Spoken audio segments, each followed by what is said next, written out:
हीर खावर कुरैशी, मैं तुमसे मोहब्बत कर बैठा हूँ। इश्क नहीं है मुझे जुनून है। मैं तो रुल गया आशिकी में। पूरी जिंदगी तबाह हो जाए आपकी सिर्फ एक पल। ये ढूंढे है ना हीर, ये इतने ही कमजोर हैं जितना तुम्हारा बाप कमजोर था। इश्क क्या मुस्कुराने देता। उसकी हाँ या ना, उसकी तकदीर। खाबर कुरैशी की किस्मत अब उसकी अपनी हाँ या ना पर टिकी हुई है, लेकिन उसकी सबसे बड़ी बदकिस्मती यह है कि उसका हुस्न ही उसका सबसे बड़ा दुश्मन बन चुका है। दिल आवेज जैसे ही हीर खाबर कुरैशी को देखता है, वह उस पर पूरी तरह से फिदा हो जाता है और उसे पाने की जिद अपने दिल में बसा लेता है। दूसरी तरफ हीर एक मजबूर लड़की है जो अपने पिता का कर्ज उतारने के लिए हर मुश्किल सहने को तैयार है।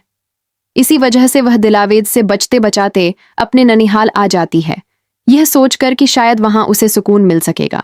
लेकिन किस्मत को कुछ और ही मंजूर होता है।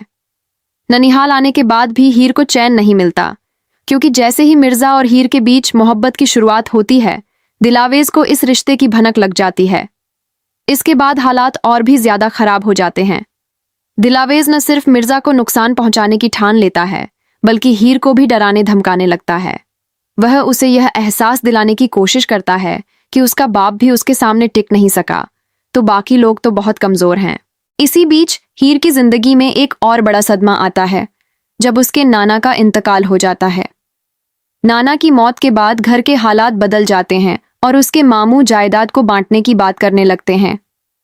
यह खबर हीर के लिए किसी झटके से कम नहीं होती, क्योंकि वह अपनी माँ के साथ उसी घर में रहना चाहती है और उस घर से जुड़ी अपनी यादों को खोना नहीं चाहती।